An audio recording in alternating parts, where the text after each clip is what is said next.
Assalamualaikum warahmatullahi wabarakatuh. Pada kesempatan kali ini, kami yang beranggotakan saya Rizky Setiawati dengan NPM 2015012042 dan Veronica Edvina Pangeti dengan NPM 2015012018 akan mempresentasikan yaitu prinsip arsitektur berkelanjutan. Yang pertama yaitu ada urban ekologi yang akan dijelaskan oleh Veronica. Silahkan. Baik, saya akan menjelaskan tentang urban ekologi. Jadi, pengertian dari urban ekologi adalah prinsip pelestarian ekologi dalam pembangunan berkelanjutan. Diterapkan melalui penggunaan lahan campuran atau mixed use semaksimal mungkin, sistem transportasi dan bangunan yang saling terintegrasi, memperhatikan keberadaan ruang terbuka, ruang hijau, dan membatasi pemekaran kota secara berlebihan. Arsitektur berkelanjutan memiliki peran penting dalam mewujudkan iklim perkotaan yang baik dari segi lingkungan dan dinamika kehidupan lain. Kelestarian ekologi perkotaan dari segi lingkungan dimaksudkan agar keseimbangan ekosistem tetap terjaga, sehingga kehidupan tiap spesies dapat terus berlanjut. Slide selanjutnya, yaitu tentang contoh. Di sini saya mendapatkan contoh, yaitu contoh dari sebuah bangunan, yaitu Mall Cilandak Town Square. Sebuah lahan dapat dikategorikan memenuhi kriteria keberlanjutan apabila memenuhi aspek kemudahan akses pengunjung, memiliki upaya pelestarian dan penghijauan, memiliki pengelolaan tanaman yang baik, dan meminimalisir dampak negatif yang ditimbulkan terhadap lingkungan sekitar. Selanjutnya, prinsip kerjanya, Mall Citos ini berada tepat di pinggir jalan raya TB Simatupang, dapat diakses dengan mudah, baik itu menggunakan kendaraan umum ataupun menggunakan kendaraan pribadi. Akses ke dalam bangunan terletak kurang lebih 12 meter dari jalan raya TB Simatupang. Selanjutnya, terdapat area hijau di sekitar bangunan. Untuk sebagian besar jalur sirkulasi kendaraan bermotor menggunakan konblok yang memungkinkan air dapat terserap melalui celah ke dalam tanah. Perlu adanya penambahan areal hijau guna meningkatkan kenyamanan pengunjung mall. Selanjutnya yaitu untuk bagian pengelolaan tanaman. Pada bangunan ini terdapat beberapa jenis tanaman yang tumbuh, yaitu mulai dari tanaman hias sampai tanaman penyejuk yang berfungsi meningkatkan kadar oksigen pada siang hari dan menyaring kebisingan dari luar, seperti tanaman palem, tanaman paku, dan lainnya.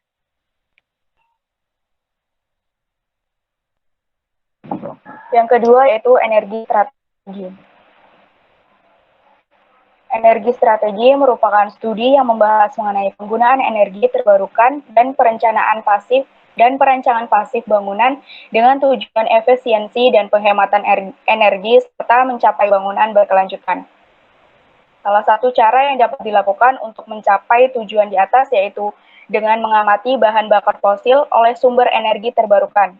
Untuk meminimalisir dampak bangunan terhadap lingkungan, terdapat beberapa tahap pendekatannya, yaitu menganalisis energi pada suatu bangunan dan menggantinya dengan alternatif energi tanpa mengurangi manfaatnya. Lalu, mengupayakan zero energy building, namun jika tidak mampu, maka dapat mengupayakan low energy building. Ini contohnya, yaitu ada Kampus School of Design and Environment 4 atau SDE 4 yang merupakan bagian dari National University of Singapore. Nah, bangunan ini dirancang oleh perusahaan dari Singapura, yaitu Seri Arsitek and Multipay Arsitek. SDI 4 menyediakan lebih dari 1.500 meter persegi ruang desain, area terbuka, ruang publik, ruang diskusi, pusat penelitian, kafe, dan perpustakaan. Nah, desain bangunan hijaunya dimaksudkan untuk mencerminkan kemampuan kampus tersebut untuk mempraktikkan desain yang berkelanjutan dalam dunia pendidikan di Asia Tenggara. Alam di sekitarnya. SDI 4 terdiri dari kumpulan ruang dan teras yang dianggap sebagai pengelompokan dan pengaturan program bangunan. tangga, dan koridor dirancang memanjang untuk menghubungkan antar ruang yang berbeda sehingga tercipta akses di dalam gedung yang saling terkoneksi. Dasar dari pembangunan SDI 4 adalah menghadirkan interaksi dan konektivitas secara visual, di mana ruang luar dan dalam tidak terpisah, sedangkan alam dan landscape di sekitarnya sebagai latar belakang bangunan. Keterbukaan juga bisa dilihat dari arsitektur khas wilayah tropis. Posisinya membentang dari ujung ke ujung bangunan.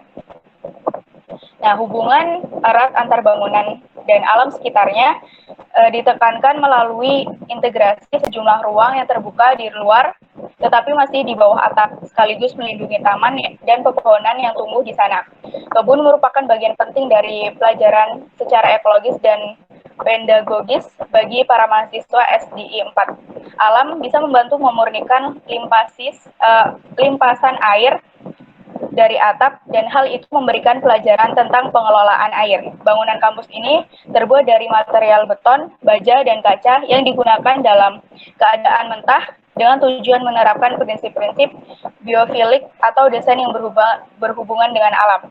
Sebagai contoh, pemanfaatan beton dengan sentuhan air yang berbeda adalah sifat alami. Contoh dari komitmen SDI 4 terdapat konsumsi zero energi, yaitu penggunaan 1.200 panel fotovoltaik di bagian atap. Oke, selanjutnya, silakan. Baik, yang selanjutnya yaitu water. Prinsip ini juga biasa disebut dengan prinsip pengelolaan air. Pada sebuah karya arsitektur berkelanjutan, harus sebisa mungkin mengoptimalkan penggunaan air bersih dan meminimalisir dampak buruk dari air bekas yang telah digunakan di dalam kawasan lingkungan.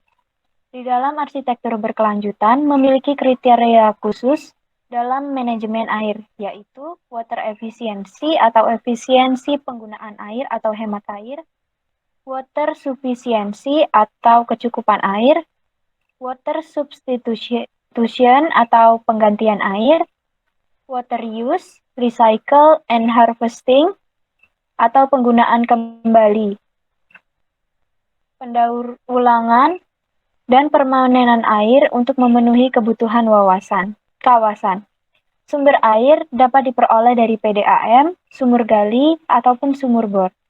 Dalam implementasinya, pendistribusian air bersih dapat dilakukan dengan dua sistem, yaitu sistem upfeed dan sistem downfeed.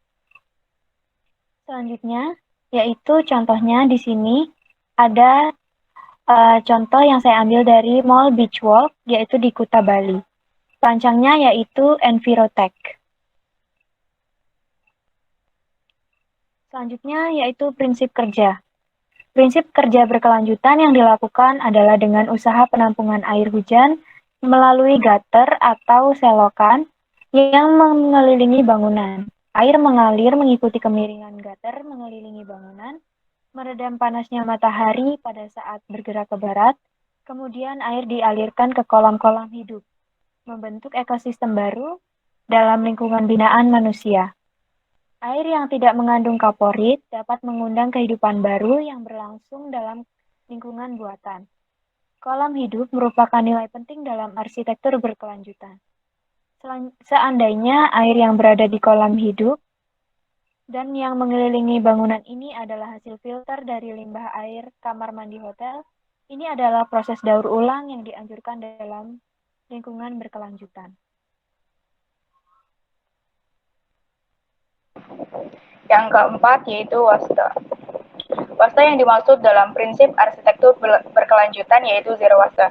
Dalam konteks arsitektur zero wasta dapat dikategorikan sebagai bentuk pengerucutan dari ekologi arsitektur yang di dalamnya terdapat poin penting terkait dengan peningkatan ekologi lahan, manajemen dan konservasi air, strategi kesejahteraan masyarakat, dan manajemen lingkungan bangunan. Konsep ini menekankan pada penyelarasan bangunan dengan alam, di mana alam telah menyediakan sumber energi seperti air, cahaya, dan udara yang kemudian dapat diterapkan secara maksimal pada bangunan. Ini pengertian menurut Abdullah pada 2016. Nah, selain penyelarasan arsitektur dengan alam, zero waste dalam desain arsitektur juga berarti tidak menghasilkan sampah pada proses desain hingga pengerjaannya. Tetapi makna sampah dalam zero waste sendiri masih menjadi konsep yang cukup samar, sehingga untuk menentukan batasan yang jelas, terdapat 3 batasan dari desain arsitektur berbasis zero waste yang lebih spesifik, yaitu 1. Tidak ada sampah yang diproduksi dari seluruh sirkulasi bangunan. Yang kedua yaitu material yang digunakan harus tetap berada pada siklusnya masing-masing. Yang ketiga yaitu penggunaan dari daur ulang material. Itu menurut Van Houten dan Deleng pada 2016. Nah, ini contohnya saya ambil yaitu Alila Villas Uluwatu di Bali, karya arsitek Woha Desain PI ITD. Nah, Alila Villas Uluwatu menggunakan batu lava untuk pembangunannya, guna menyerap suhu panas Pulau Dewata. Semua limbah akan diubah dan dikonservasikan menjadi barang bernilai ekonomis melalui serangkaian sistem teknis, biologis, dan rekayasa. Sebuah sistem kompos penuh akan diterapkan untuk semua limbah organik di masing-masing hotel. Alila juga membangun kebun organik untuk membantu mengembangkan ekosistem pertanian berkelanjutan dan mandiri. Strategi pengolahan sampah pada AVU atau Alilas Villa Uluwatu meliputi usaha untuk meminimalisasi produknya. Salah satu cara dengan mendaur ulang sampah organik yang tersedia serta dengan menggunakan bahan yang lebih ramah lingkungan. Seperti sikat gigi, dia menggunakan gagangnya menggunakan kayu, sedotan terbuat dari bambu dan lain sebagainya. Oke, selanjutnya. Baik, yang selanjutnya yaitu material. Prinsip kelima adalah prinsip material. Penggunaan material-material perlu memperhatikan keamanan dan kenyamanan penghuni. Pemilihan material memperhatikan lokasi pemasok material untuk efisiensi biaya dan waktu transport. Material juga dipilih berdasarkan karakteristik tertentu. Beberapa kriteria material untuk arsitektur berkelanjutan adalah tahan lama, tahan banting, tidak beracun sehingga tidak membahayakan pengguna, biodegradable, material hasil daur ulang, material sedikit memberikan emisi ke udara dalam pembuatan dan penggunaannya, mudah diperbaiki atau diganti, memiliki tingkat regenerasi tinggi atau untuk material alam. Material daur ulang atau bekas yang masih baik dan memiliki nilai estetika juga dapat menjadi pilihan material bangunan. Selanjutnya yaitu contohnya di sini saya mengambil gedung Chartwell School, California, Amerika Serikat. Lalu prinsip kerja bangunan ini. Pada bangunan ini menggunakan bahan-bahan yang sesuai dengan prinsip kerja material keberlanjutan, yaitu menggunakan bahan-bahan yang ramah lingkungan dan tidak menimbulkan efek buruk pada lingkungan sekitar bangunan. Bahan-bahan material yang digunakan adalah menggunakan material kayu pada dinding, plafon, dan lantai gedung. Menggunakan material semen yang baik agar tidak menimbulkan debu. Lalu menggunakan batu alam agar tidak menimbulkan debu.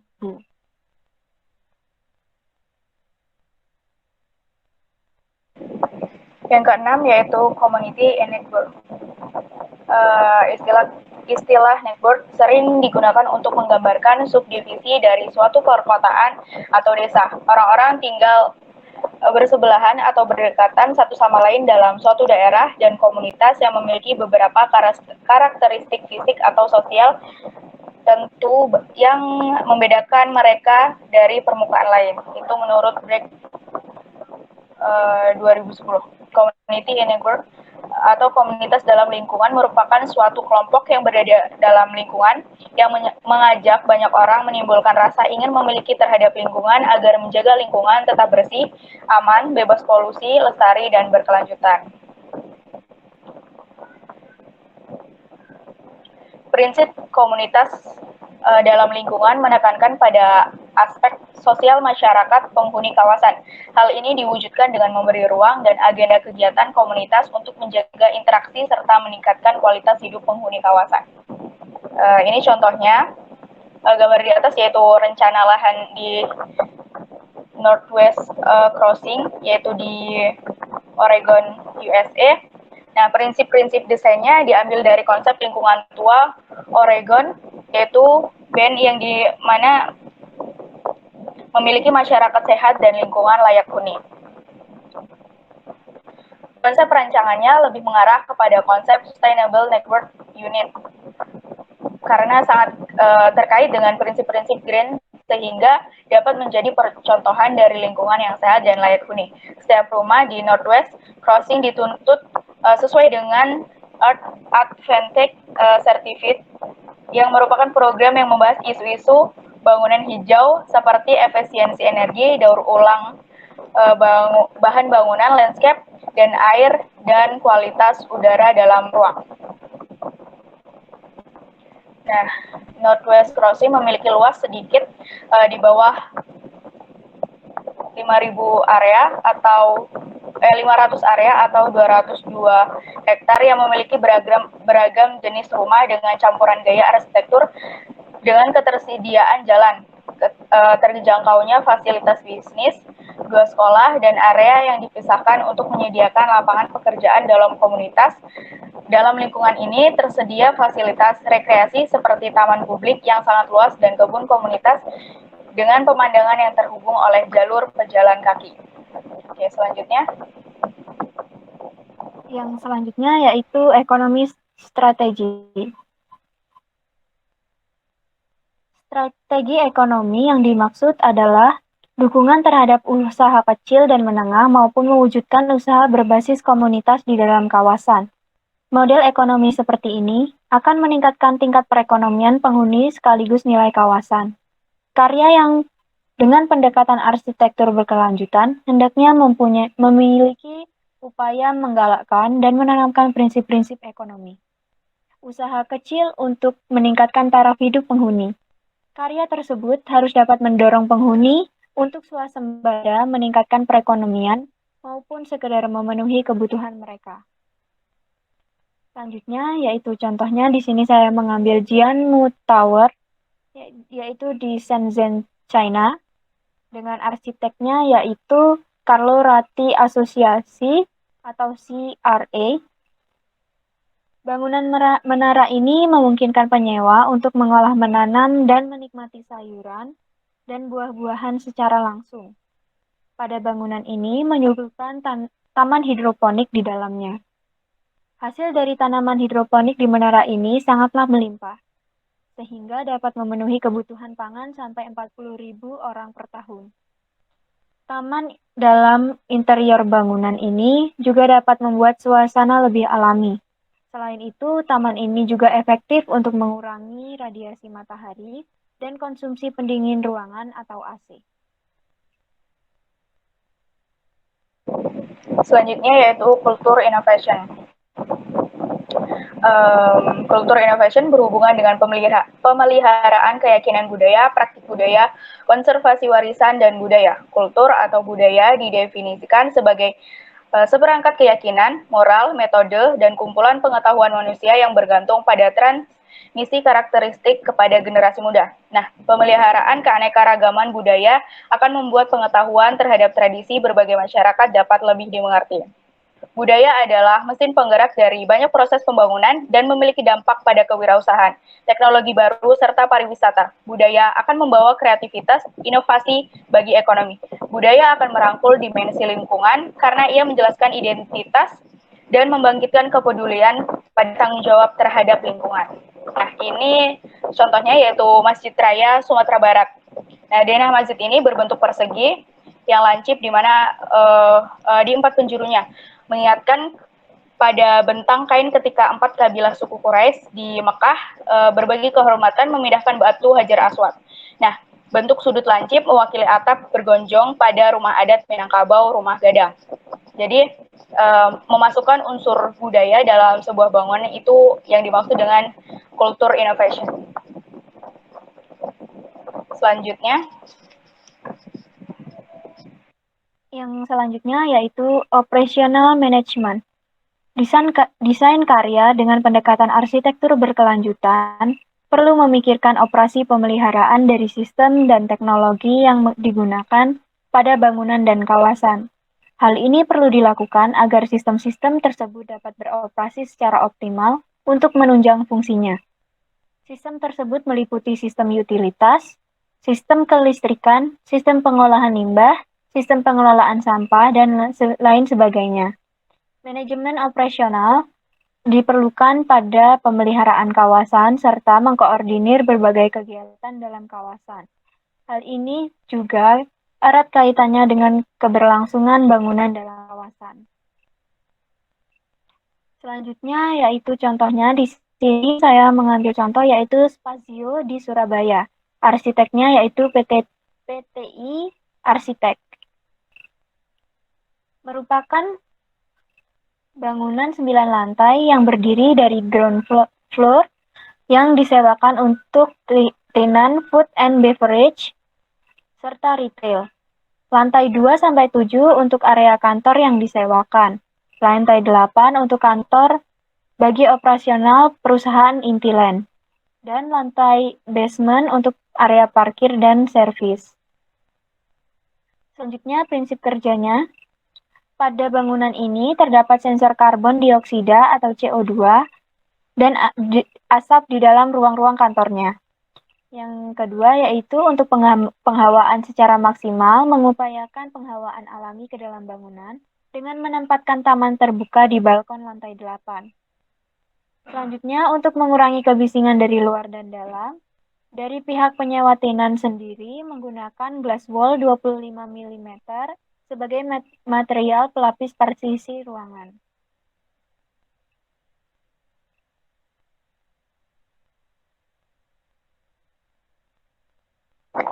Oke, sekian presentasi dari kami.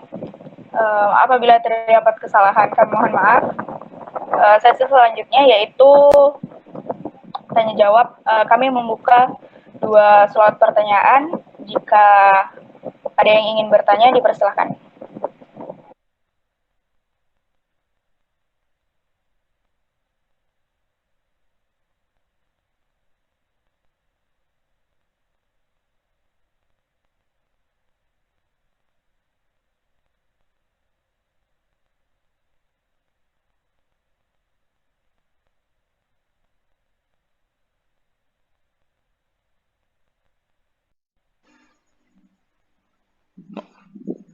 Oke, boleh izin bertanya? Ya, silakan. Perkenalkan, nama saya Yoga Aji Pambudi dengan NPM 2015012030. Tadi di slide keberapa gitu ya, ada contoh bangunan yang menerapkan lava itu sebagai filter air gitu. Itu gimana ya caranya? Apakah terdengar jelas? Ya, terdengar jelas. Oke, terima Oke, kasih. ditunggu untuk jawabannya ya. Untuk pertanyaan selanjutnya, silakan.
sembari menunggu jawaban, adakah yang ingin bertanya lagi?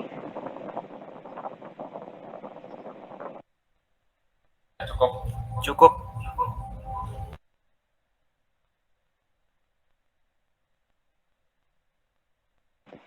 Oke, izin menjawab. Tadi kan yang ditanyakan adalah maksud dari penggunaan batu lava untuk bangunan, yaitu menyerap suhu panas Pulau Dewata Bali. Gitu. Jadi penggunaan batu sendiri memiliki kelebihan yaitu strukturnya yang keras, memiliki pori-pori yang kecil, motifnya yang unik, terus dapat memberikan suasana sejuk. Jadi penggunaan batu itu lebih ke suasana, menghadirkan suasana yang sejuk. Terus dengan kesan alami, nah batu itu kan dingin,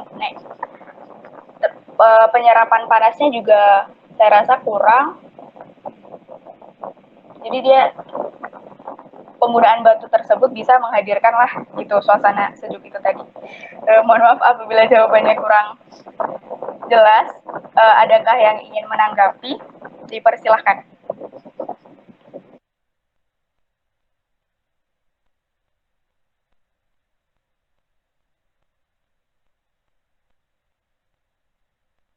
Mungkin saya ingin menanggapi sedikit ya untuk menambahkan jawaban dari Rizky. Jadi untuk batu lava itu sendiri kan di sini Riris menjelaskannya itu untuk menyerap suhu panas gitu kan. Terus tadi Yoga tadi nanyanya untuk penyerapan air gitu kan. Tadi mungkin sekilas lihatnya air gitu kan. Kalau menurut saya itu tuh kalau batu lava itu kayak punya karbon yang bisa ini loh untuk memfilter air gitu loh. Jadi dia kayak pengganti dari pasir gitu. Jadi batu lava itu bisa mengganti pasir yang biasanya digunakan untuk memfilter air itu mungkin dari air limbah untuk menjadi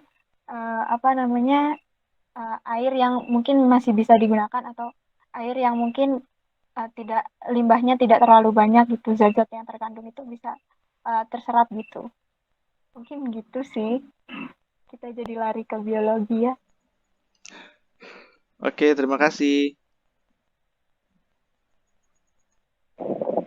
Oke, sekian. Mohon maaf apabila dalam penyampaian dan tanggapan dari kami kurang jelas dan banyak kesalahan. Kami mohon maaf. Sekian presentasi dari kami akhiri. Wabillahi taufiq wal hidayah. Wassalamualaikum warahmatullahi wabarakatuh. Waalaikumsalam warahmatullahi wabarakatuh. Sebelumnya saya awali, Assalamualaikum warahmatullahi wabarakatuh. Di sini saya dari kelompok 24 dengan anggota saya sendiri Vicky Indrajaya 2015 012 046. Dan saya Medi Ardiansyah, NPM 201 501 2020. Di sini kami akan mempresentasikan beberapa poin dari materi tentang arsitektur berkelanjutan untuk mata kuliah lingkungan binaan berkelanjutan. Selanjutnya.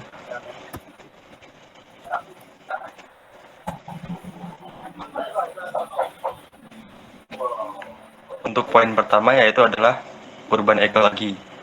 Kota ekologis adalah satu pendekatan perancangan kota yang berdasarkan atas prinsip ekis yaitu hubungan timbal balik antara kehidupan kota dengan lingkungannya. Kota ekologis juga dipahami sebagai kota yang sehat di mana harus tercipta kondisi keseimbangan antara pembangunan kota dengan kelestarian lingkungan. Secara mendasar kota bisa dianalogikan fungsinya seperti suatu ekosistem. Ekosistem kota memiliki keterkaitan sistem yang erat dengan ekosistem alami. Kota ekologi juga diartikan sebagai konsep kota yang berwawasan lingkungan, di mana beberapa kota mewujudkannya dalam bentuk program-program yang bertujuan menonjolkan lingkungan hijau alami di dalam kota itu sendiri. Di sini ada terdapat contoh dari bangunannya yaitu BCA Tower yang berjenis bangunan kantor yang dirancang oleh Lance Kajosal, Greg Yeager, Daun ST Aman, Dave Smith, dan Tom Breen.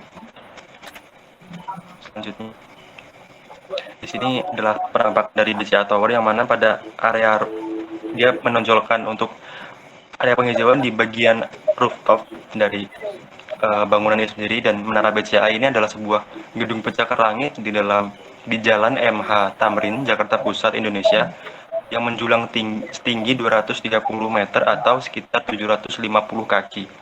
Gedung ini terdiri dari 56 lantai yang ditempati sebagai kantor pusat Bank Sentral Asia BCA. Menara BCA juga terlihat dari pusat memanglah tidak terlihat menggunakan eco building. Tapi siapa sangka menara ini mampu menyabet sertifikat prinsip EB Platinum yang merupakan kategori paling prestisius karena gedung ini mampu menghemat listrik sampai 35%, sedangkan gedung sejenis tidak dapat melakukannya. Selanjutnya, untuk prinsip kerja, prinsip lingkungan yang ada adalah lingkungan berkelanjutan memiliki prinsip-prinsip dalam menekankan kelestariannya. Di antaranya, 1. Melindungi sistem penunjang kehidupan. 2. Melindungi dan meningkatkan keanekaragaman biotik. 3. Memelihara atau meningkatkan integritas ekosistem serta mengembangkan dan menerapkan ukuran-ukuran rehabilitasi untuk ekosistem yang sangat rusak. 4. Mengembangkan dan menerapkan strategi yang preventif dan adaptif untuk menanggapi ancaman perubahan lingkungan global. Selanjutnya, dalam lingkungan ekologis, Herman Daly pada tahun 1990 yang merupakan salah satu perintis awal keberlanjutan ekologis mengusulkan agar 1. Untuk sumber daya terbarukan, tingkat panen tidak boleh melebihi tingkat regenerasi atau hasil lestari. Jadi maksudnya di sini bisa kita contohkan apabila kita menanam pohon 50 jumlah pohon, maka maksimal pohon yang kita panen itu adalah 50 jumlah pohon tersebut, dan jangan sampai melebihi dari apa yang kita tanam, sehingga malah lebih baik kita memanen di bawah dari apa yang kita tanam, jadi tidak menghasilkan kerusakan lingkungan atau keseimbangan lingkungan yang cukup anjlok, karena sebagian besar yang kita tanam udah secara langsung habis terbabat gitu. Yang kedua, tingkat pembangkitan limbah dari proyek tidak boleh melebihi kapasitas asimilasi lingkungan atau pembuangan limbah berkelanjutan. Dan yang ketiga, sumber daya tak terbarukan, penipisan sumber daya tak terbarukan harus memerlukan pengembangan pengganti terbarukan yang sebanding untuk sumber daya tersebut.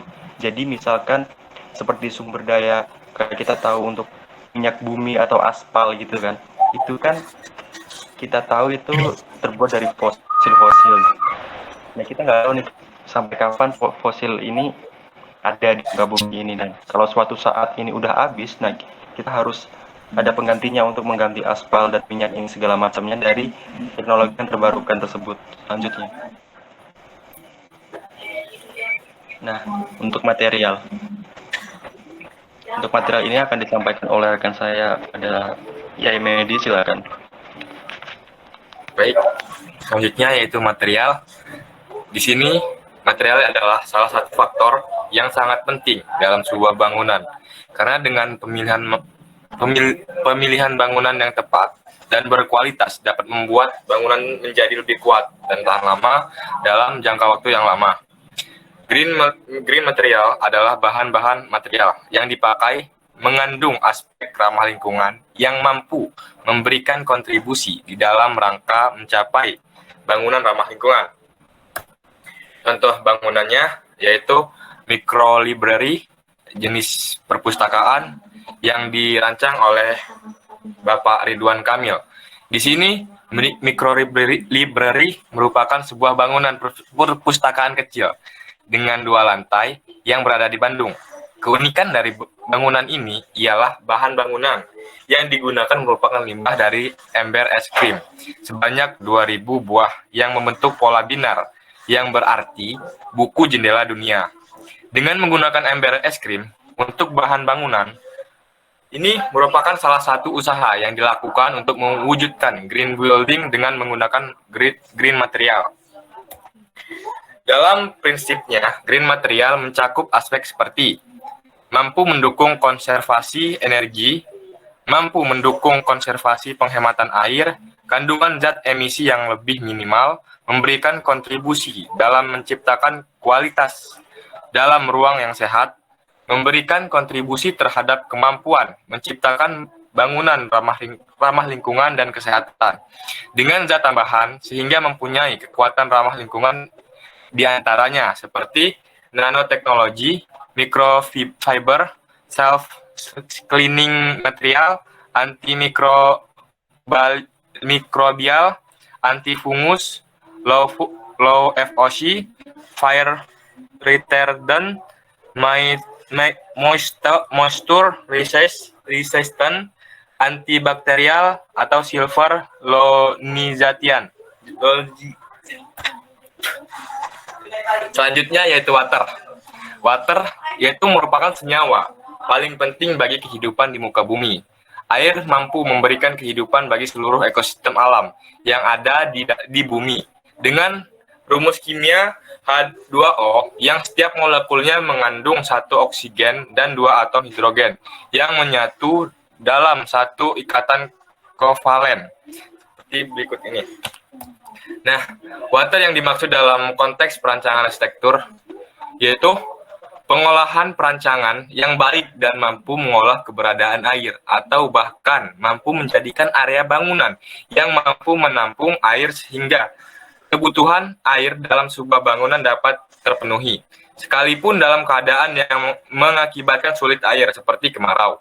Selain konsep perancangan yang diharapkan mampu memberikan fasilitas terhadap keberadaan dan pengolahan air yang bagus dan efisien, konteks air di dalam keberlangsungan arsitektur berkelanjutan diharapkan mampu menjadi sumber daya terbarukan, yang mana pengelolaan air di sini dapat dikombinasikan dengan teknologi terbaru sehingga mampu menghasilkan sumber daya ketika air digunakan. Sebagai contoh, kombinasi turbin pembangkit listrik dalam saluran PAM. Seperti ini. Nah, penggunaan ini di dalam kehidupan masyarakat sehari-hari nyatanya dapat dimanfaatkan dengan gabungan teknologi yang mampu memberikan timbal balik berupa sumber daya listrik. Dengan demikian, jika air itu mengalir, turbin itu akan bergerak gitu dan menghasilkan energi listrik. Konsep lucid energi yang dikembangkan oleh perusahaan Fast Company di Portland. Dalam teknologi ini, turbin air ditaruh di dalam pipa-pipa air yang menyalurkan air bersih di tiap-tiap rumah dan gedung yang ada. Dan nantinya ketika masyarakat menggunakan air, turbin akan berputar dan kemudian mampu menghasilkan sumber daya listrik tanpa harus mencemari lingkungan, sehingga tidak ada ikan atau spesies yang terancam punah terkena dampaknya.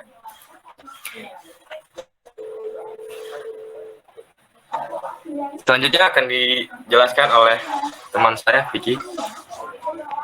Baiklah, selanjutnya yaitu adalah poin yang ketiga, yaitu energi. Poin keempat, energi strategi. Energi strategi dalam arsitektur berkelanjutan merupakan strategi yang telah tersusun dalam konsep perancangan sebuah lingkungan, binaan atau dalam skala yang lebih kecil, misalnya rumah tinggal.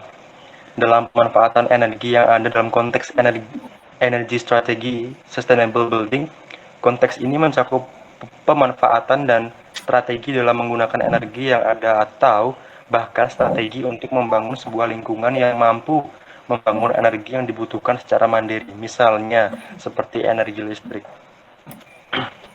Selanjutnya, untuk contohnya di sini ada perumahan yang telah dilengkapi panel surya di kawasan Sumarekon, Serpong, Tangerang, Banten. Lingkungan perumahan yang dirancang dengan menggabungkan panel surya dalam tiap-tiap unit rumahnya merupakan strategi pengembangan energi terbarukan yang ramah terhadap lingkungan dan mampu meminimalkan penggunaan listrik dari PLN. Selanjutnya adalah waste. Waste di sini merupakan sebuah upaya meminimalkan pembuangan limbah dalam konten yang terintegrasi dengan sistem zero waste, yang mana limbah-limbah yang dihasilkan oleh kegiatan dalam sebuah bangunan mampu diolah kembali dengan memanfaatkan keberadaan energi buatan yang ada. Konsep ini merupakan upaya untuk menyelaraskan keberadaan bangunan dengan alam, sehingga dalam kata lain limbah yang dia dalam bangunan dan tidak memiliki dampak buruk dengan ekosistem yang ada di sekitarnya. Untuk contoh, seni desain merupakan salah satu bangunan terkenal Pura. Bahkan dan meminimalkan produksi sampah serta penggunaan energi dan air, bangunan ini mampu menekan penggunaan daya dan mampu meminimalkan pembuangan limbah yang dihasilkan oleh aktivitas.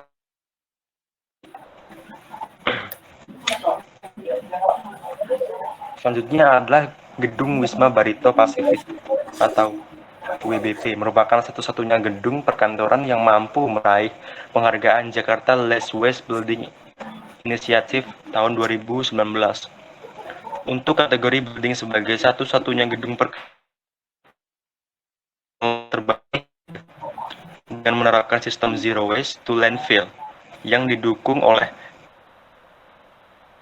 pendidikan rumah sampah per kategori yang kemudian didistribusikan ke vendor daur ulang. Selain itu juga menerapkan regulasi pemilahan sampah yang dikemas dalam konsep petisi untuk tiap tenan sebagai sarana edukasi dalam menciptakan kesadaran lingkungan sehat yang akan berkontribusi pada produktivitas kerja yang lebih baik. Jadi di sini bukan hanya gedungnya saja yang memfasilitasi tempat pembuangan atau pengolahan sampah yang baik, namun juga di Gedung Wisma Barito Pasifik ini memfasilitasi atau mendukung sumber daya manusia yang ada di dalamnya ini untuk ikut berpartisipasi dalam menurunkan angka sampah yang dibuang dari gedung ini. Selanjutnya. Selanjutnya adalah cultural invention yang akan dibacakan oleh Saudara Medi, silakan. Baik, cultural invention merupakan inovasi yang dikembangkan oleh orang-orang yang mencakup seperangkat perilaku yang diadopsi oleh sekelompok orang yang diabadikan dengan cara diteruskan kepada orang lain di dalam sebuah kelompok tersebut atau di luarnya, dan juga kepada generasi mendatang. Contohnya yaitu pada Balai Budaya Bali yang merupakan bangunan tradisional Bali yang mengandung cultural invention karena menggunakan dan mengaplikasikan kultur yang ditinggalkan oleh pendahulu mereka dengan sedikit inovasi sehingga bangunan tersebut terlihat modern tetapi tetap menggunakan peninggalan dari pendahulu mereka. Di sini gambarnya merupakan contohnya dengan prinsip kerja yaitu bangunan terdahulu selalu menggunakan bahan-bahan alam dalam pembangunannya, dan pada pembangunan ini pun juga memperhatikan 1. Menggunakan material alam, 2. Atap roof garden pada masa Gunung Batur, 3. Memaksimalkan lahan hijau sebesar 39% yang telah melewati persyaratan sebesar 30% dari luas lahan. Kemudian operational management. Menurut G. Heiser dan Birinder mendefinisikan manajemen operasional sebagai bentuk pengolahan menyeluruh dan optimal pada aspek tenaga kerja, barang-barang, mesin, peralatan, dan bahan mentah, atau faktor produksi lain yang bisa dijadikan produk barang dan jasa yang lazim diperdagangkan. Contohnya yaitu gedung perkantoran MIPA Tower, merupakan sebuah gedung bertingkat 11 yang terletak di wilayah Institut Teknologi 10 November Surabaya. Gedung ini merupakan salah satu contoh gedung yang menggunakan operasional manajemen yang lumayan baik. Seperti gambar yang sebelah ini,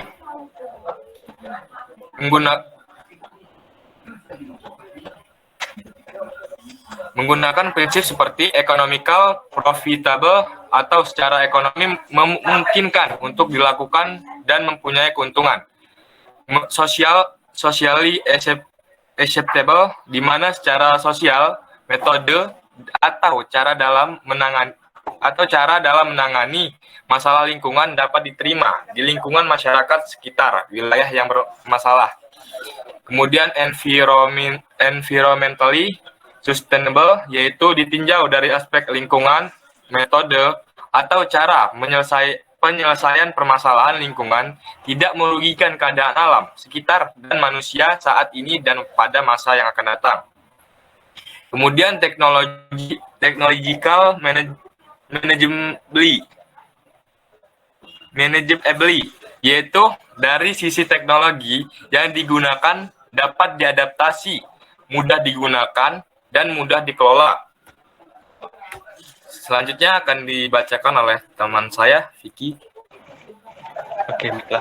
Selanjutnya yaitu adalah poin community in neighborhood. Definisi lingkungan dan komunitas adalah sesuatu yang kompleks dan berhubungan dengan fasilitas yang tersedia serta fungsinya sebagai sebuah sarana dalam melakukan interaksi sosial yang dilakukan oleh masing-masing individu. Dalam konteks lingkungan binaan, community in neighborhood merupakan satu hal yang perlu diperhatikan khususnya dalam perancangan lingkungan urban, di mana pengelompokan atau penataan lingkungan yang dibentuk secara majemuk yang nantinya diharapkan mampu memfasilitasi terbentuknya sebuah konektivitas antar tetangga. Selanjutnya, di sini ada contoh, yaitu komplek perumahan milik Brøndby Havby yang berlokasi di Copenhagen, Denmark. Ini memiliki tata letak komplek yang dibuat melingkar, dengan pembagian masing-masing lingkaran terdiri dari 24 rumah dan jalur keluar masuk rumah terletak di pusat lingkaran sehingga setiap penghuni rumah mampu membentuk sebuah komunitas antar tetangga. Jadi dari desain ini sendiri kita dapat menyadari bahwa peran kita sebagai seorang mahasiswa untuk mendesain suatu lingkungan binaan itu benar-benar dibutuhkan atau benar-benar memiliki andil yang besar bagaimana cara kita mendesain suatu lingkungan binaan bagi masyarakat sehingga masyarakat tersebut mampu berinteraksi secara efisien dengan adanya desain yang kita buat.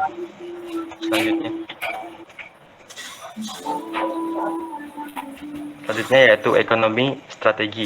Ekonomi strategi merupakan sebuah gagasan dalam membentuk sebuah kekuatan atau pertumbuhan ekonomi yang signifikan bagi suatu lingkungan mikro atau bahkan yang bersifat lebih besar seperti sebuah negara. Salah satunya adalah ekonomi hijau, yang mana pengembangan ekonomi hijau menitik beratkan pada produksi sumber daya yang mampu terbarukan dan bersifat ramah lingkungan. Ekonomi hijau merupakan sebuah upaya dalam meningkatkan kekuatan ekonomi suatu wilayah dengan menghasilkan sebuah produk yang bersifat terbarukan. Salah satu bentuk kegiatan ekonomi hijau adalah program industri ramah lingkungan. Selanjutnya.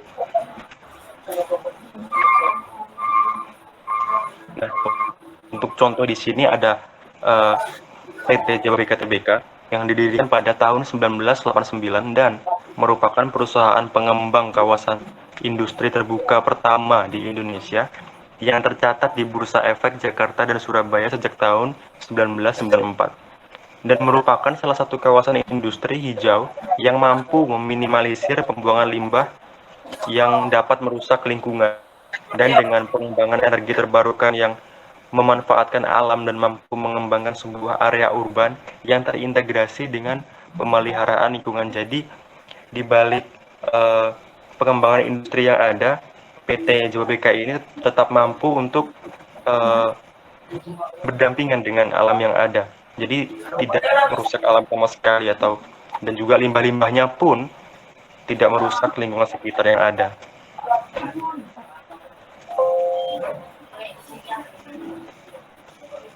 Selanjutnya.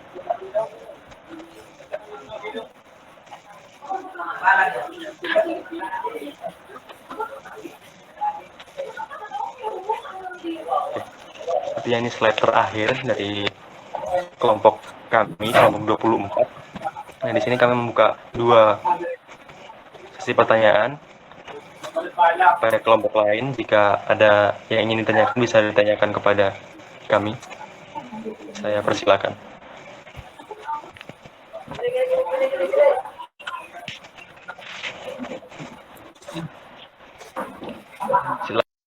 Perkenalkan, nama saya Yoga Haji Pambudi dengan NPM 2015012030. Tadi kan ada bangunan yang pakai ember es krim gitu ya? Ya, Itu manfaatnya apa aja ya? manfaat terkait Fungsinya gitu. lebih spesifik.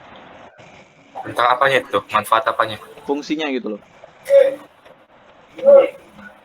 Oh, fungsi dari ember itu. Atau bagaimana? Ya, fungsinya Yang itu pertama, penggunaan dari ember itu dapat mengurangi limbah seperti limbah ember es krim kan.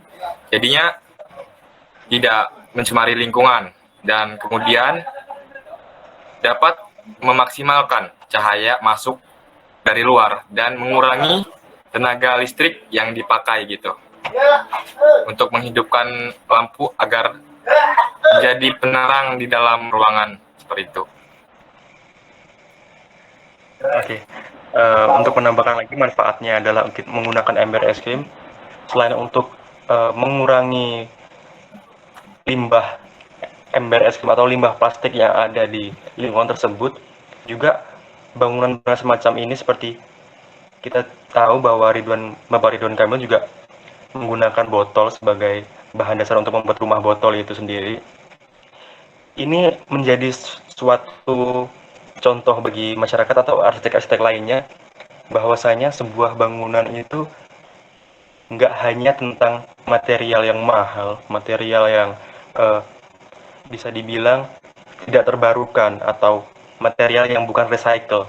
Nah, beliau mencoba untuk membuat suatu bangunan yang dibuat dari bahan-bahan yang bisa dibilang ini sampah dan di recycle atau bahkan nggak dibentuk ulang sama sekali, hanya menggunakan bentuk asli dan disusun sedemikian rupa sehingga dapat menghasilkan estetika dari penataan bahan-bahan tersebut. Jadi ini juga jadi contoh sih manfaat bagi kita semua, bagi arsitek-arsitek yang ada, untuk karena permasalahan sampah di Indonesia ini sangat banyak sekali, sehingga mungkin ini jadi salah satu pengembangan teknologi yang ada ya, sampah bisa dibuat jadi bangunan yang memiliki fungsi dan nilai estetika dan juga bisa dikenal oleh masyarakat luas. Seperti itu. Apakah cukup menjawab, Saudara Aji? cukup, Vicky. Makasih ya. Medi juga terima Oke. kasih. Oke. Sama-sama. Untuk satu lagi pertanyaan, kami masih membuka. Ada pertanyaan lagi?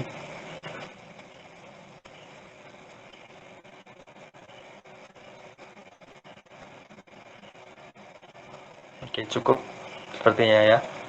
Baiklah, kalau cukup, saya mengucapkan terima kasih kepada kalian semua karena sudah berpartisipasi dalam presentasi kelompok kami, kelompok 24. Saya dan rekan saya Medi Ardiansyah mengucapkan mohon maaf apabila dalam mempresentasikan hasil kerja kami kurang maksimal atau ada gangguan dari di luar kehendak kami.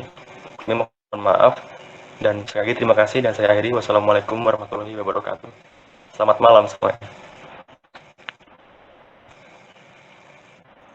Assalamualaikum warahmatullahi wabarakatuh. Perkenalkan kami dari kelompok 28 ingin mempresentasikan tugas yang membahas tentang prinsip-prinsip arsitektur berkelanjutan. Kelompok kami sendiri beranggotakan 3 orang, yaitu nomor 1 Muhammad Aditya Dastin, kedua Anisya Putri Pramudita, dan saya sendiri Yoga Jimambudi. Slide selanjutnya akan dibacakan oleh Aditya Dastin. Terima kasih. Mohon maaf sebelumnya jika saya tidak on cam. Apa saja yang dibahas dalam prinsip-prinsip tersebut? 1. Pengertian atau definisi. 2. Contoh-contoh penerapan. 3. Cara prinsip kerja atau sistem keberlanjutannya. Selanjutnya. Yang pertama, urban ekologi. Pengertian prinsip urban ekologi. Prinsip urban ekologi atau peta ekologis adalah satu pendekatan perencanaan kota yang didasarkan atas prinsip-prinsip ekologis, yaitu hubungan timbal balik antara kehidupan kota dengan lingkungannya. Kota ekologis juga dipahami sebagai kota yang sehat, di mana harus tercipta kondisi keseimbangan antara pembangunan kota dengan kelestarian lingkungan. Secara Secara mendasar, kota bisa dianalogikan fungsinya seperti suatu ekosistem. Slide selanjutnya. Contoh penerapan. Nama The Tower of Cedars. Jenis perkantoran hutan vertikal. Perancang arsitek Stefano Boeri. Lokasi Lausanne, Switzerland. Tahun pembuatan 2015 dan masih berlangsung sampai sekarang.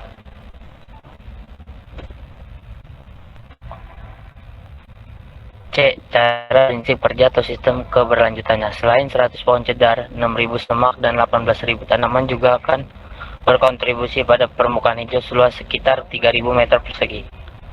Cedar dipilih karena umur panjang dan kemampuannya untuk menahan kondisi iklim yang parah. Dan atap kotak ini menampung tanaman termasuk pohon jenis konifera. Tujuannya adalah daun pohon akan membantu menjebak debu halus, menyerap karbon dioksida, dan menghasilkan oksigen untuk meningkatkan kualitas udara kota. Yang kedua ada energi strategi. Pengertian prinsip energi strategi. Strategi energi membahas mengenai penggunaan energi terbarukan dan perancangan pasif bangunan dengan tujuan efisiensi serta penghematan energi. Sebuah karya dengan pendekatan arsitektur berkelanjutan diharapkan dapat mengurangi penggunaan bahan bakar fosil dan mengoptimalkan penggunaan energi alam yang dapat diperbarui. Energi tersebut dapat berupa energi matahari, angin panas bumi, maupun energi terbarukan lainnya.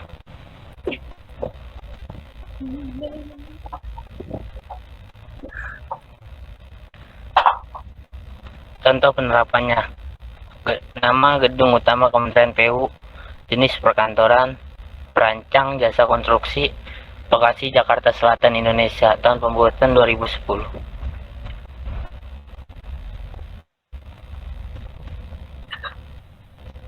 Secara prinsip kerja atau sistem keberlanjutan. Implementasi prinsip strategi energi yang dapat dilakukan adalah penggunaan transportasi tanpa bahan bakar fosil di dalam tapak. Transportasi tersebut berupa sepeda yang disewakan dan dapat digunakan untuk berkeliling di sekitar area tapak. Selain penggunaan kendaraan ramah lingkungan, perancangan pasif pada bangunan seperti distribusi air, pengelolaan massa, bentuk, dan tampilan bangunan juga dapat menjadi bentuk penerapan prinsip strategi energi. Salah satu bentuk perancangan pasif yang diterapkan adalah menyesuaikan orientasi bangunan dengan arah angin. Orientasi bangunan yang diatur menyesuaikan arah angin dan cahaya matahari bertujuan untuk memaksimalkan penghawaan. Pemanfaatan cahaya matahari untuk pencahayaan alami dengan pengelolaan bentuk atau massa cantilever dan pemberian jarak antar massa sehingga cahaya dapat masuk di sela-selanya.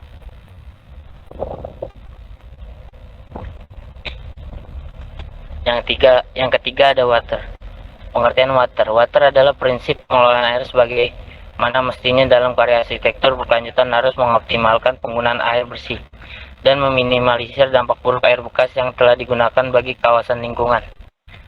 Arsitektur berkelanjutan memiliki kriteria khusus dalam manajemen air, yaitu water efisiensi, efisiensi penggunaan air atau hemat air, water sufficiency atau kecukupan air, water substitusi atau pengganti air, water reuse, recycle, dan harvesting, penggunaan kembali, pendaur ulangan, dan permanenan air untuk memenuhi kebutuhan kawasan. Contoh penerapannya adalah gedung PLBN Kalimantan Utara dengan jenis perbatasan. Perancang jasa konstruksi, lokasi Kalimantan Utara, Indonesia, tahun pembuatan 2021.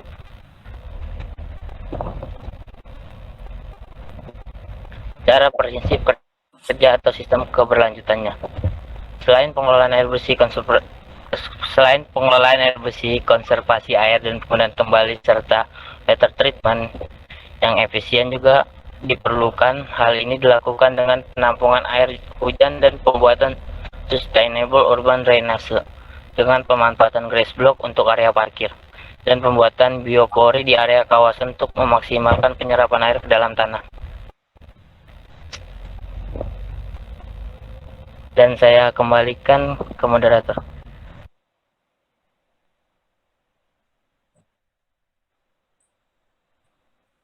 Baik, yang nomor 4 adalah waste. Pengertiannya adalah prinsip waste atau pengolahan limbah adalah pengolahan sampah dan limbah dari proses pengumpulan, pemilahan, hingga pengolahan dengan tujuan agar tidak menimbulkan dampak negatif bagi lingkungan.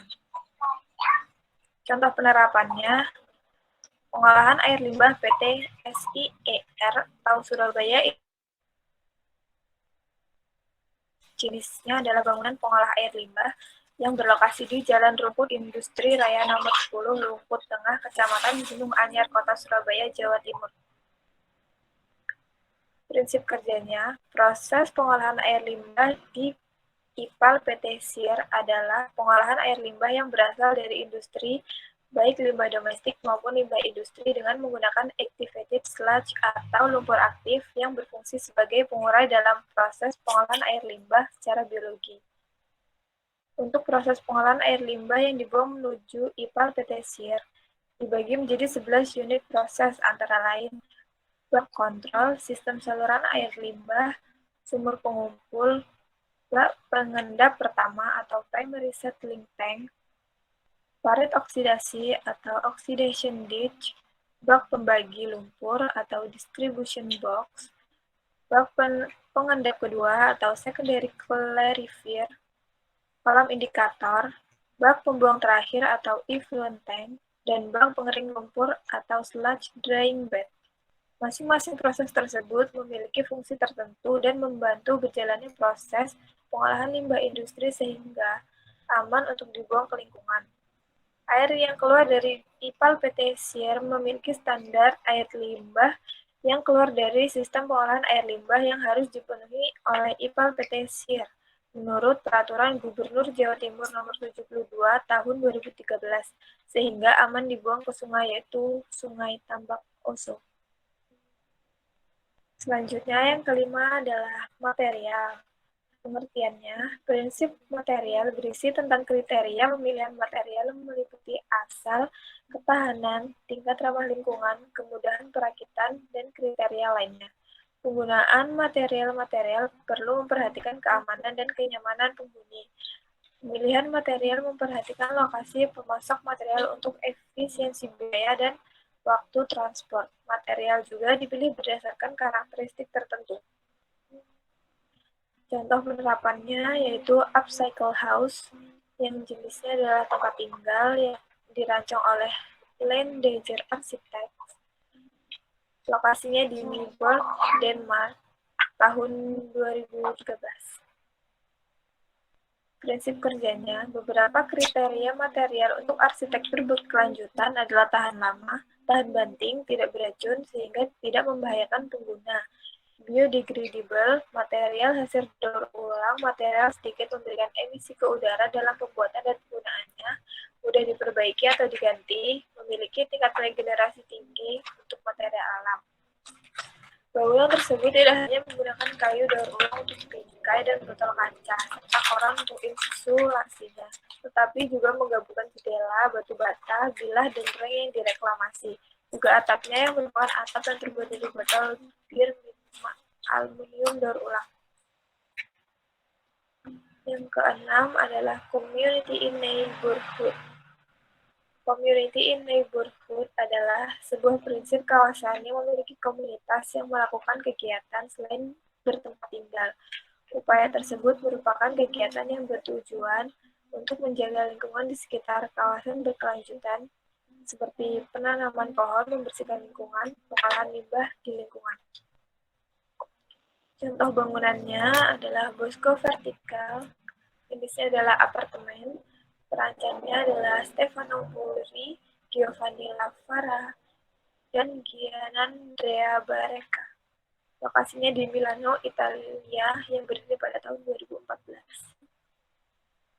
Prinsip penerapannya, bentuk penerapan prinsip ini dalam lingkungan dapat dilakukan dengan memaksimalkan ruang berkumpul dalam komunal di tiap fasilitas yang ada dalam lingkungan kegiatan komunitas seperti berkebun bersama pada hari libur, makan bersama, dan sebagainya juga dapat dilakukan.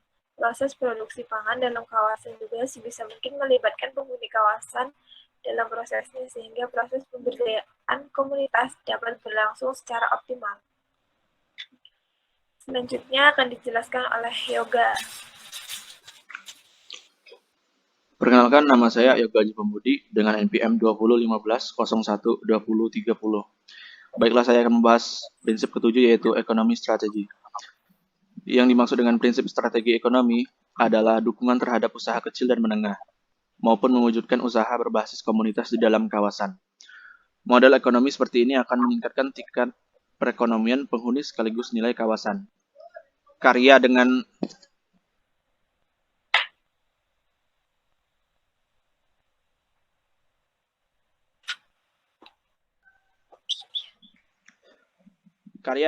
pendekatan arsitektur berkelanjutan hendaknya memiliki upaya menggalakkan dan menanamkan prinsip-prinsip ekonomi.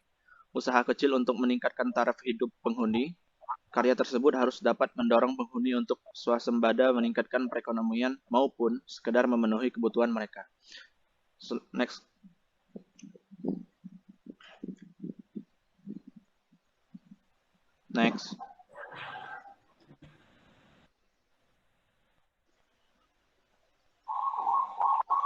Contoh penerapannya yaitu jenis bangunan produksi garmen, produksi kerajinan, produksi kuliner, dan produksi IT. Perancangnya dirancang oleh arsitek Muhammad Zahrul Muttaqin. Next. Cara prinsip kerjanya yaitu perancang pusat usaha mikro kecil dan menengah UMKM di Kabupaten Gresik juga menghadirkan ruang untuk memasarkan produk yang dihasilkan, seperti yang ada di area komersial sebagai tempat berjualan berupa retail atau toko. Ruangan ini berfungsi sebagai pemasaran produk hasil dari produksi yang dihasilkan. Dalam penerapannya, ruang dirancang dengan menggunakan salah satu prinsip pendekatan yaitu sifat ruang alam, yang mana dalam penerapannya menggunakan keteraturan beberapa ruang yang padat. Ruang-ruang seperti retail atau toko dihadirkan dengan penataan yang baik dan menyesuaikan ruang dengan sekitar, sehingga terjadi kesatuan antar ruang. Next.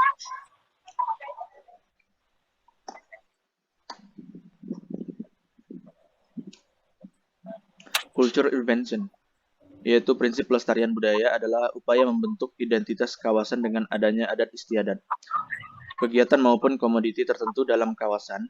Budaya yang dapat dikembangkan dapat berupa adat istiadat, makanan tradisional, keterampilan ketukangan, dan sebagainya.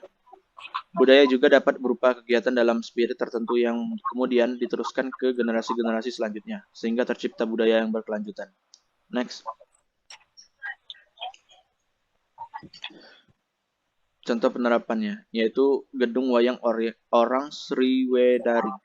Jenisnya yaitu gedung pertunjukan, lokasi di Surakarta, Jawa Tengah. Next.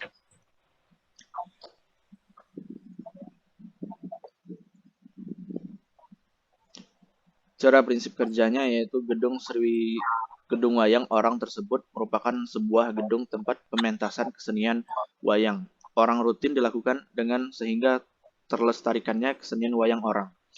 Pemerintah Kota Surakarta ingin merancang gedung wayang orang nilai estetik yang tinggi, namun tanpa menghilangkan unsur tradisional dari Kota Surakarta agar bisa meninggalkan rasa citra dan kesan yang pengunjung maupun pengguna bangunan.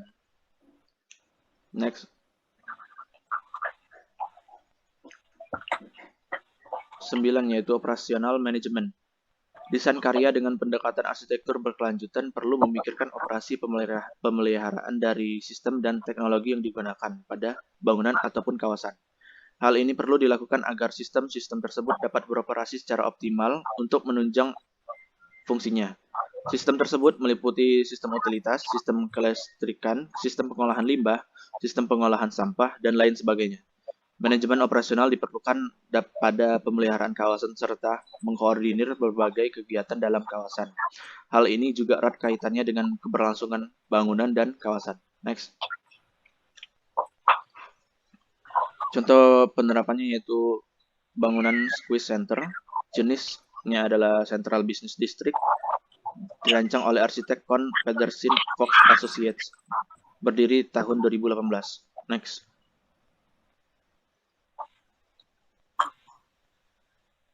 Prinsip penerapannya yaitu prinsip ini mencakup aspek lingkungan dan sosial, yaitu perlu diorganisir suatu kesekretariatan pengurus kawasan.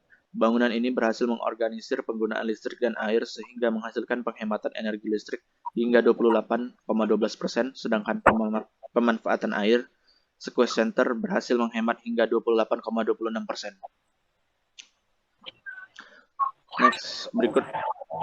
Next selanjutnya adalah daftar pustakanya.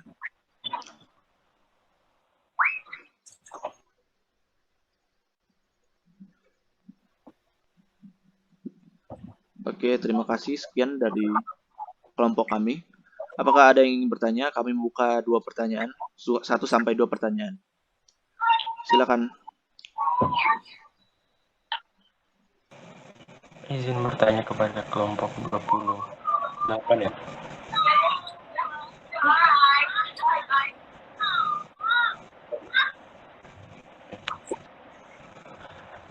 Tadi dijelaskan tentang culture invention yang mana melakukan pengembangan tradisi yang ada. Nah, saya ingin bertanya kalau misalkan bangunan ini sendiri tidak mengusung konsep keberlanjutan, namun jadi tempat pertunjukan seperti misalkan opera, gedung opera yang dibangun menggunakan material-material yang bisa dibilang tidak terbarukan dan juga bukan termasuk gedung yang masuk dalam kategori sustainable design. Nah, apakah poin ketika poin pemberdayaan budaya atau pelestarian budaya dalam gedung itu dan juga poin tentang gedungnya sendiri yang tidak mengutamakan atau mengusung bahkan mengandung unsur sustainable design itu bisa dimasukkan dalam kategori culture invention dalam sustainable architecture, karena yang saya lihat tadi bangunannya kurang bangunannya masih bisa dibilang nggak sustainable lah, seperti itu yang rumah wayang orang tadi.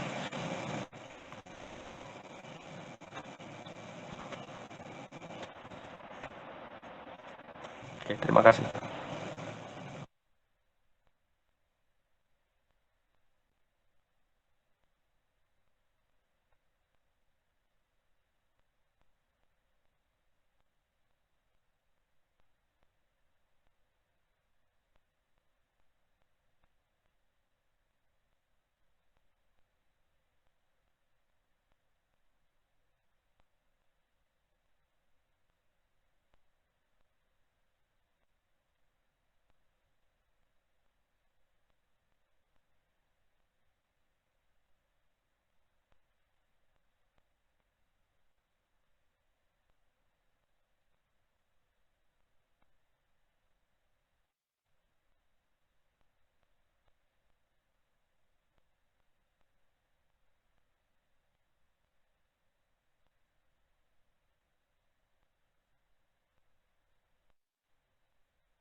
Halo?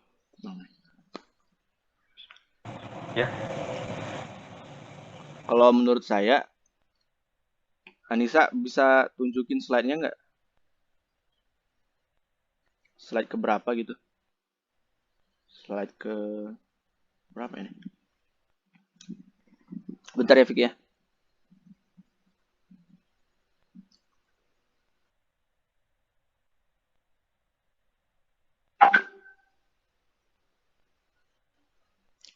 slide ke yang ke-8 tadi. Bukan. Yang membahas tentang culture, prinsipnya itu. Apa tuh? Pengertiannya.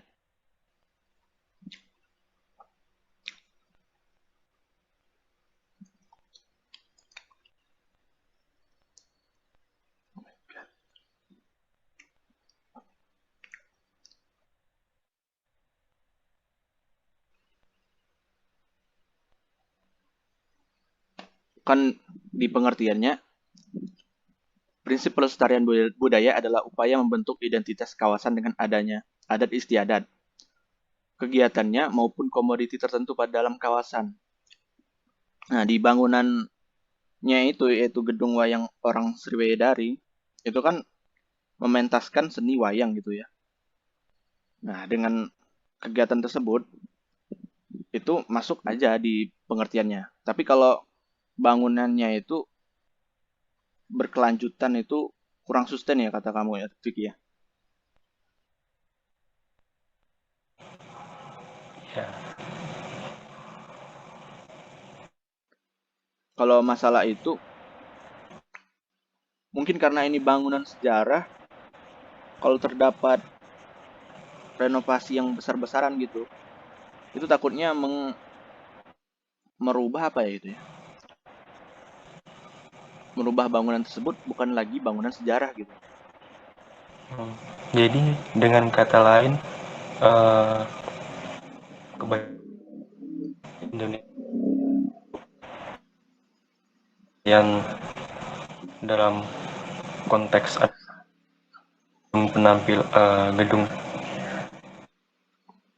ya itu masih terpaku masa lalu atau ketradisionalannya, dan apa ya masih banyak yang kurang mendalami arti sesungguhnya dari kenyamanan untuk kita melakukan kegiatan tersebut. Mungkin seperti itu ya. Iya, Vicky. Mungkin seperti itu.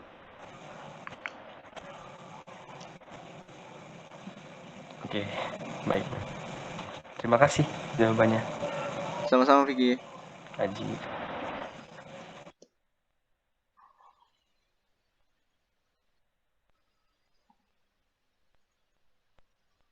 Apakah ada yang bertanya lagi? Izin bertanya. Iya, silakan Veronica. Oke, sebelumnya izin memperkenalkan diri, nama saya Veronica Edvina Pangesti dengan NPM 2015012018. Izin bertanya untuk kelompok 28, menurut kalian definisi dari bangunan arsitektur berkelanjutan itu cuma ini nggak sih, kayak kan ini tadi kan ngejelasin prinsipnya tuh ada urban ekologi, terus ada apa tadi, energi strategi gitu kan. Nah, kalau menurut kalian itu untuk bangunan arsitektur berkelanjutan itu hanya mencakup satu aja atau mencakup semua prinsip yang ada? Mungkin itu aja sih. Terima kasih.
Iya. Nah, kalau ini menurut Dustin gitu ya, dia dapat dari mana gitu, dari Google mungkin. Kalau nggak seharusnya gitu seluruh prinsipnya itu diterapkan, karena ada beberapa bangunan gitu yang nggak menerapkan seluruhnya juga, ya kan? Seperti yang kita pakai gitu. Contoh-contohnya kan nggak seluruhnya gitu dipakai, hanya ada beberapa poin aja mungkin. Nah, makanya prinsip arsitektur berkelanjutannya itu bisa diterapkan pada salah satu prinsipnya aja. Bisa juga 2 atau 3 atau lebih juga. Gitu, Vero. Apa kamu jawab, Vero? Iya, terima kasih. Oke. Segini aja ya. Mungkin terima kasih atas pertanyaannya gitu. Kami ucapkan wassalamualaikum warahmatullahi wabarakatuh. Waalaikumsalam warahmatullahi wabarakatuh. Aduh.